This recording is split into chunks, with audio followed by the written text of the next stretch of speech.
We're back. A little bit of confusion here, but that's part of doing a live show. First, we want to wish our best midday wishes to Mrs. Brown over in London, who, in fact, as of today, does have a lovely daughter who is 2 days old. And I want to thank the viewer who called us and said, why don't you play that song, Mrs. Brown, you've got a lovely daughter. Whoever you were, that was a very good idea. What we want to do, actually, what we saw this week in the headlines about the test tube baby, a few years ago, I think most of us would have thought this was science fiction. Certainly lots of people put it in the miracle category. And it does raise some questions, but scientists, futurists are cautioning against the dangers of such technology because obviously in the hands of the wrong people, the concept of creating life outside of the human body, creating life in a test tube could lead to all sorts of ramifications of genetic engineering, possible cloning, literally manufacturing children. It becomes the world of the brave new world.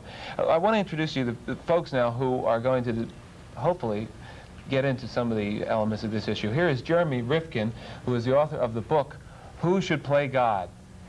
And you are, sir? I'm Dr. Sweeney. And you're a doctor, a researcher who has done work in the laboratory? No, sir. I'm the gynecologist who secured the eggs from this case that is being tried in the courts at the moment in the city. And that's the case of the embryo being destroyed? That's the case. The embryo. Yes. Basically, sir, how do you feel about the development in London that we saw this week with the test tube baby? What do you think the applications of this technology should be?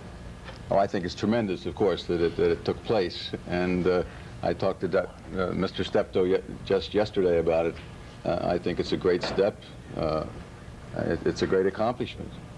I think it's going to be, in a very short time, I think it's going to be a procedure that will be done more and more to take more and more of these women who can't get pregnant any other way to allow them to have their babies. Okay, Marcia Kramer is still with us. Sir, you run a fertility clinic. What is your name, please? My name is Dr. Joseph Feldschuh, and I'm the chairman of the medical board at the IDAN Sperm Bank in New York. This could be big business for you, correct? Well, not directly. We deal mostly with male infertility problems. But we will be involved in the future at some point in this type of research. Okay. Melanie Terranova, you've been married for 6 years. You've not been able to conceive a child. Would you like to have a similar procedure as we read about and occurred in London this week? Very definitely.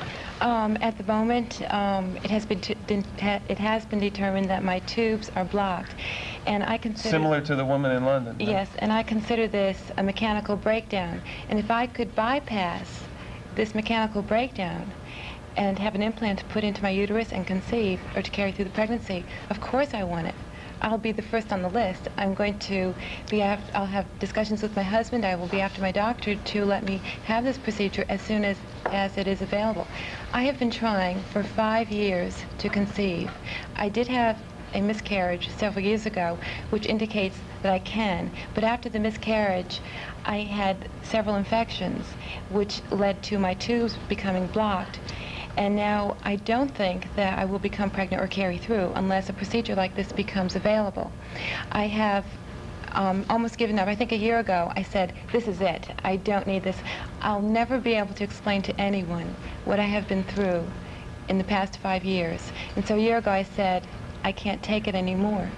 And now, with this procedure hopefully becoming available soon, I want to have it done. Are you Catholic by any chance?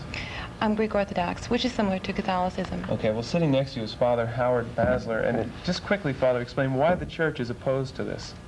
All right. It's strong to say the Church is opposed, but the statements that the Church... Well, so it would appear right. so far. I mean, the headlines, okay. Archdiocese rips the birth. Okay, that's what I had in mind. The question of artificial insemination is the term that has been used in medical moral writings of the Church. The question was first discussed in the late 40s. It led to a statement of the Holy Father in 49, and I think again in 51, wherein he felt that the proper context and the only context for the conception of human beings is the marital act, marital relations. All right, suppose this woman seated next to you came to you for counseling and said, as she just said to me, I think in very impassioned and very direct and honest terms, this is what I want. This is the only way I can have a child. How would you counsel her? What would you say to her? And say it to her now, because I'm curious about what her reaction would be. I'd say to her at present, and we would feel that the procedure is not moral. We would feel it really... In what way? You're taking my eggs, my husband's sperm. I have a mechanical breakdown. My tubes are blocked. They cannot correct the situation at this time. All right. What about So be fruitful and multiply? How would Right. it apply to her? All I'm doing is bypassing my problem area. What about heart bypasses and all? This is just like a procedure to bypass the part that's not working and cannot be corrected. All right. And I'll just give you a word. I spoke to a moral theologian yesterday who said it's better to think of this, or they're trying to begin to think of it as an augmented pregnancy, to aid your pregnancy. I would say now, if from the point of view of the church, from the official position that we have taken and most of the theological discussion of it, we feel still as desirable as it would be, as fulfilling as it is, we would not judge at this time that would be a moral way of going about it. Is it possible that it could change?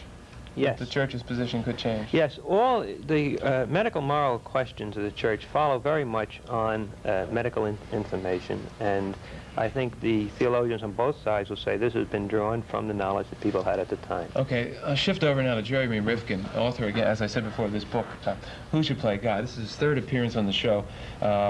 You said on one of your appearances it wouldn't be long before we'd be seeing something like this. You're absolutely correct. What do you think, Jeremy, is the use for this kind of procedure? First of all, with like every scientific technology, there are both benefits and harms involved, and you have to draw a balance sheet between the two. There's no doubt that for people like Melanie and others, this would pose a possible benefit. On the other hand, this procedure is different than artificial insemination, because with this procedure, you are providing with in vitro fertilization, the first step in a step-by-step journey in which natural reproduction as we know it could well be replaced within our lifetime with artificial reproduction and the mass manufacturing of life. And for my own part, I think this is probably a turning point for history, for life on this planet, if we go ahead with this. If we do go ahead with this, remember, this first test tube baby has done some amazing things. You know, up to now, reproduction has been spontaneous.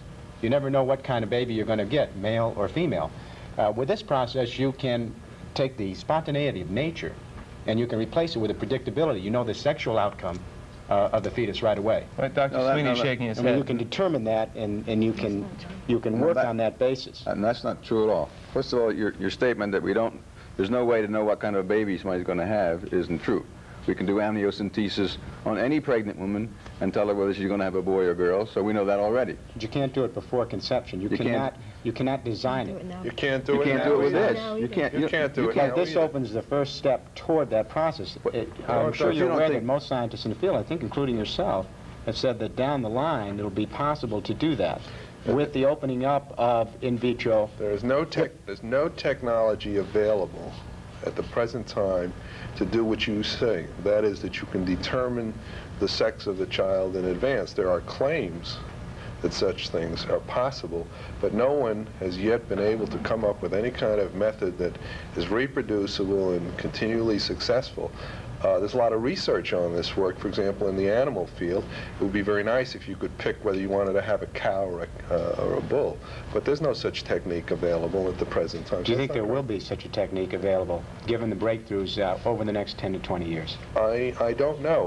There's no evidence for this. For example, I can tell you that in 1910, there were people who made a statement which was that within 5 or 10 years we're going to have cancer licked.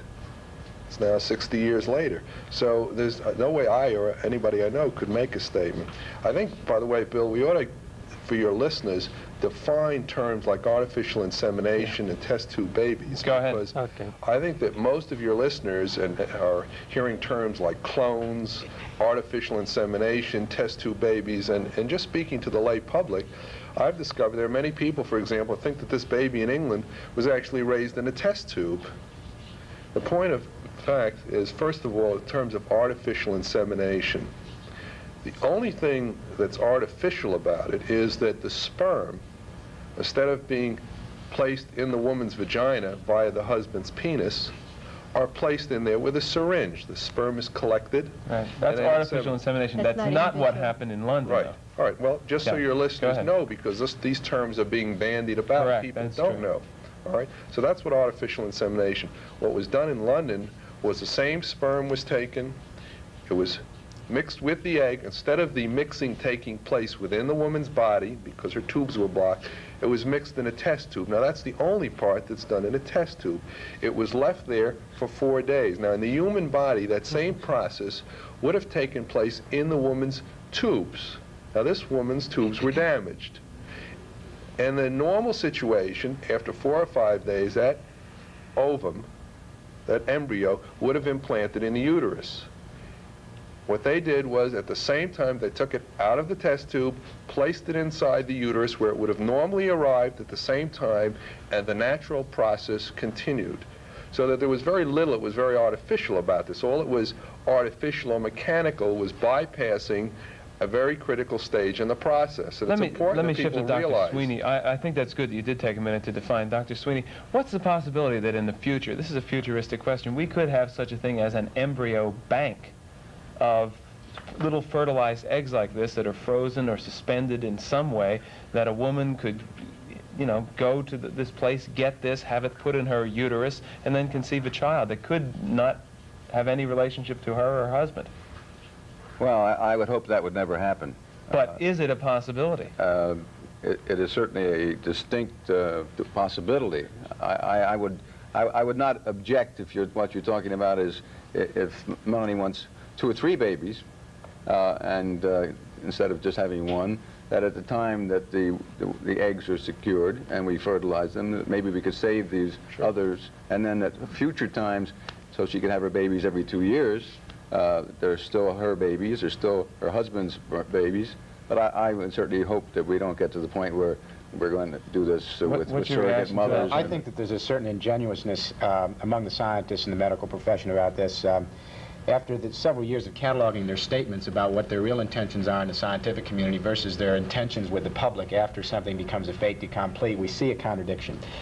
Most of the scientists doing this work look to the day where they'll be able to literally take the unpredictability of the natural birth process away and replace it with the predictability of manufacturing life outside the womb. Now, let me give you an example. Dr. Francis Crick, the Nobel laureate who discovered the structure of DNA, an English scientist who said, quote, "No newborn infant should be declared human until it has passed certain tests regarding its genetic endowment.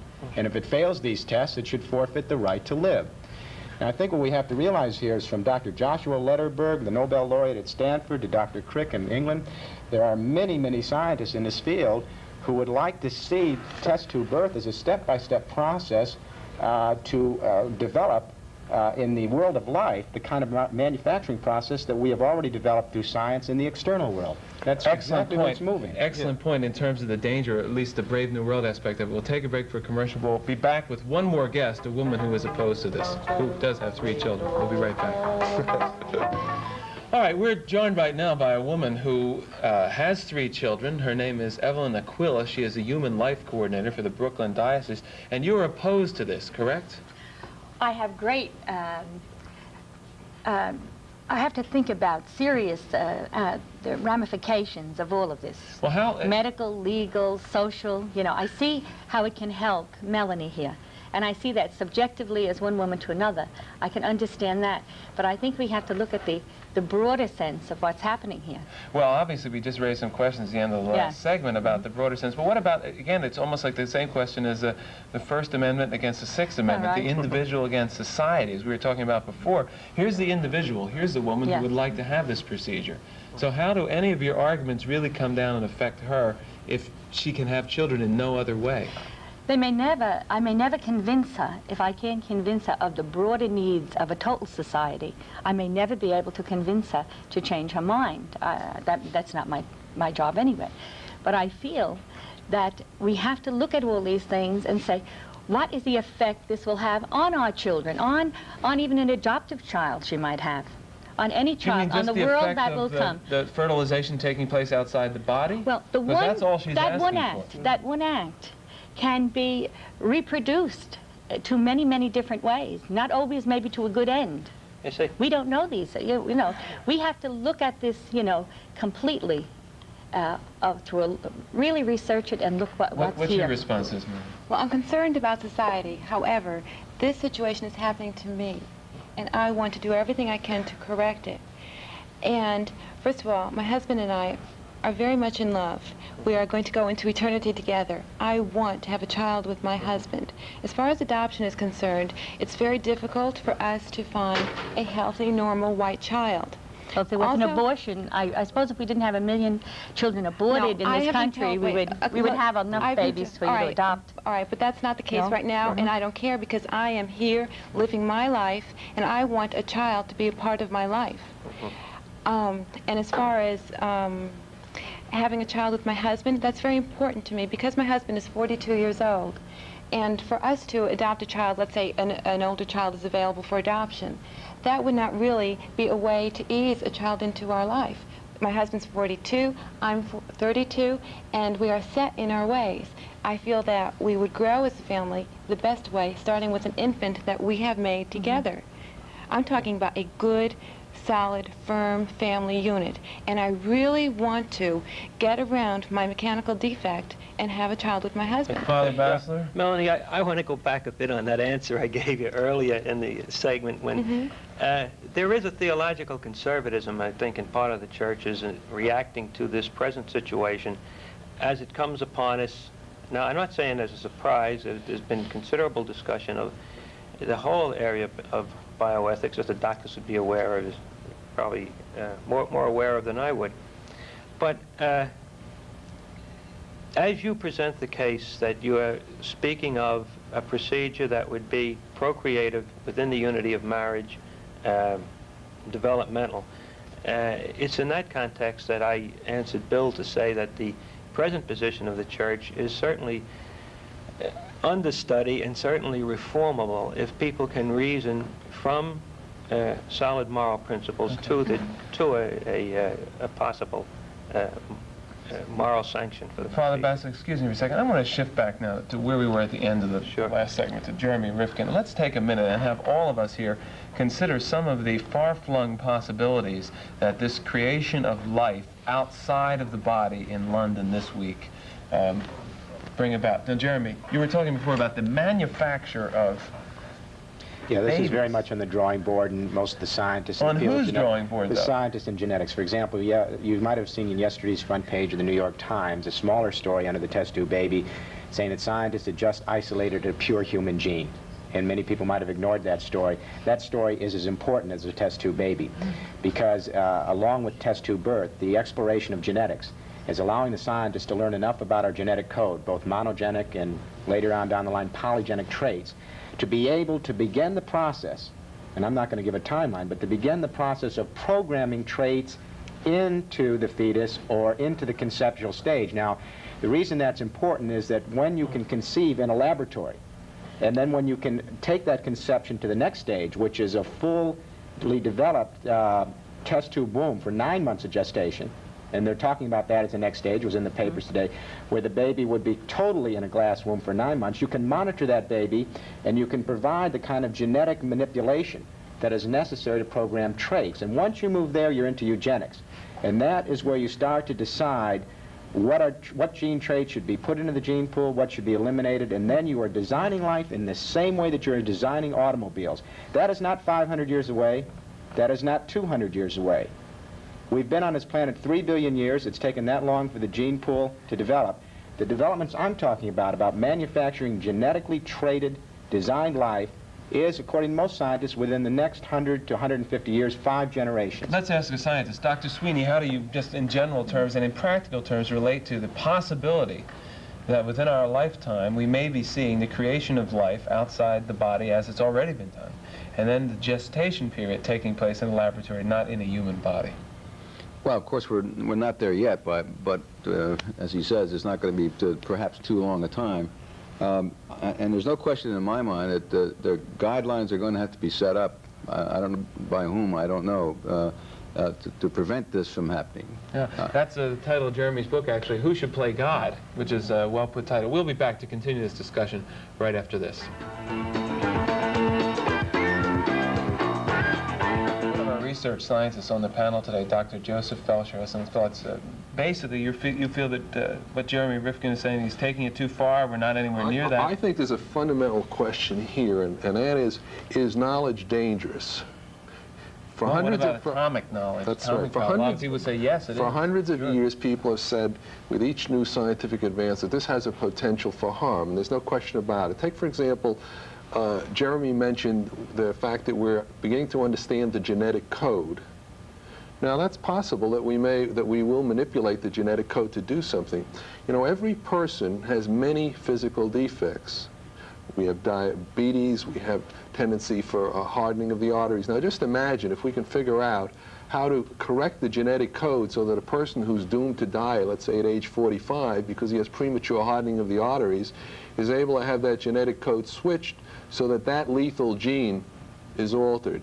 Now, cancer, for example, has been shown to be partially a hereditary susceptibility in some people. Now again, by altering the code, by finding out how these facts work, we will possibly be able to alter these diseases. Of course there's a danger that somebody may get control of this and create a bad situation. Same thing with drugs. A drug can be used to heal or to kill. No, go ahead, Jeremy. No. First of all, we're assuming that the natural order must be corrected, that there's something about natural evolution that is not as good as we could do if we could perfect it. You must remember that mutations are absolutely essential part of the gene pool. When you talk about correcting mutations or recessive traits in diseases, back in the 50s they tried to create a super crop of wheat. Remember the agricultural department? And that crop of wheat was bred so that there'd be no mutations or defective traits. That wheat died. It could not withstand the variations of the ecosystem because it didn't have that variation in evolutionary. Yeah, but he's talking about maybe curing diseases. Well, that's why I want to get Go strict ahead. right to cancer, because I've heard this on forums at universities across the country this year. The fact is there is a hereditary basis for some cancer, but the doctor will also know on congressional hearings of the last year that between 60 and 90% of all cancer caused in this country, according to recent studies, is caused by environment. Everything from toxic substances to food additives and from pollution to the kind of processing we use in our life, microwaves, low-level radiation. Now, if that's the case, I believe it's the height of perversity for our scientific establishment to spend so much time and energy to genetically find a way to fix us to accommodate the pollution rather than trying to take our resources and clean up the pollution so that we won't come down with cancer. And I think here's where science has gotten off the track. They see us as a utilitarian factor that can be manipulated and used. I say if we have cancer and we know it's caused by the environment, let's put research talent like yours to the source. I think we're getting off the track here, and I'd like to come back to this point about genetics. You know, medicine basically is an interference with nature. And I want to point this out to you. In nature, a man and a woman reproduce when they're 14 or 15. They're old by their 30s, and they're dead by the time they're 35. In primitive societies, 1/3 of the children die soon after childbirth. Half of them are dead by the time they're 6. We have, as we've evolved into a more cultural, scientific society, have been able to fight nature. We now live into our 70s. Children don't die with such frequency. All of this is, these are all good points, but are you essentially saying it will be all right for us to evolve into the position where we are manufacturing human life, I think where that we are in a brave new world with the alpha, the deltas, and the gammas? I think that it's good that we recognize that these dangers exist, but the fact that the possibility for these dangers existing is not the same as saying that they must happen. But what happens when we do acquire the knowledge to be able to do these things? Who is going to say to any laboratory scientist or technician anywhere in the world, you can't do this, it is now illegal? What do you think, Dr. Sweeney? I don't know the answer to who's going to do this, but there's no question in my mind that it's going to have, there are guidelines that are going to have to be set up to stop all this. On the other hand, Marcia said a minute ago, we're talking about two different things here. We're talking about a woman who wants a baby, that's all she wants. And now we're off on the 25th century Buck Rogers bit about what's going to happen there. I think we're really, and Marcia's already brought this up very well. But in a way, they're totally related, since this is the first step. That's the beginning. Wait a second. Go ahead. Her baby is not going to be fertilized outside the womb in a test tube. It's going to be fertilized in her body. She is going to nurture it from the time it's only going to be out of the womb 4 days maximum. And then it will be back in. It is all natural. Right. We're not talking about a test tube where you're feeding it different things. But that, We're talking about this woman nurturing her own baby. What's That's wrong I want with to get that? Jeremy's response to this. I think that the best response is in the area of low level of nuclear. Would give a concrete You know example. something? A lot of people need x-rays Man, because talking it's about very what's personal to them. Someone will need an x-ray because they have a problem in their body. Okay? And people have had x-rays over the years. We are now finding that low level radiation, according to studies that have been released in Washington the last 2 weeks, could be causing massive danger to the entire human biology on this planet. Now the question is, if someone needs an x-ray, and you multiply that millions of times, and then you find out that that is creating danger to life on this planet, where do you stop? Where does the individual's personal needs stop and the society's needs But start? how do you relate to this woman's personal needs? I would tell you Wait a point blank that I think that we should not go ahead. I can look you right in the eye and say I don't believe that we should go ahead with test tube baby conception, because I believe all future generations of men and women on this planet from here on out might never have the chance of having natural reproduction if we go on this journey into Brave New Wait a World. second. Do you think that your opinion might be changed if the male of this species was the reproductive species? No, it would not be You were the changed. one that would have to be No, it pregnant, would and not. you couldn't have a baby? No. You might think a little bit differently. I think I've you got a might. best answer for this gentleman.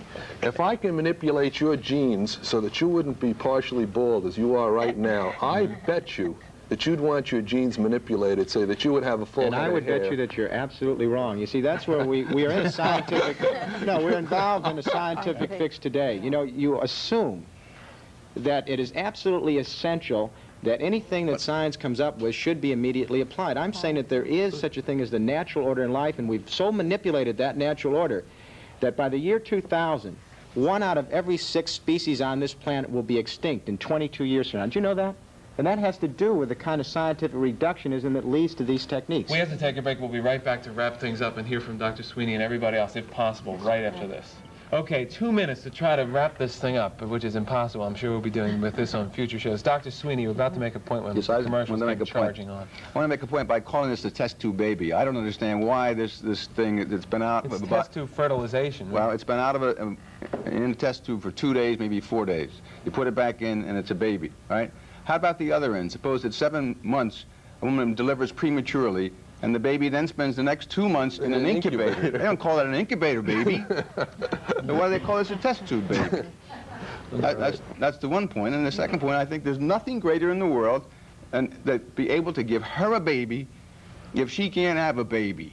And if he can do it by this method, then by all means, So let's you're not do it. afraid of this step, as Jeremy is definitely afraid of this step, but there is a point that you would not want to approach, correct, Doc? That's correct. And what is that point with you? I want to go on with this to get these women babies who can't get babies, and that's all I want to do. I'm not interested in the, and he may say I don't believe this, but I do believe this, that I don't want to go into that of surrogate mothers and embryo banks and all this other foolishness that might go into the future. A good discussion. I thoroughly enjoyed today's show. I learned a lot from this myself. Melanie, I wish you good luck. I hope it happens for you. Thank you very much. We'll be back on Monday. We've got a terrific show for you on Monday. We have Mildred Newman and Bernard Berkowitz, well-known and well-loved psychoanalysts, and a whole audience of people here who are asking them questions about what therapy is all about and problems they've had in their lives. Plus, we also have next week, we have the Bradley versus Bell debate for governor of New Jersey. I think it's going to be a terrific week.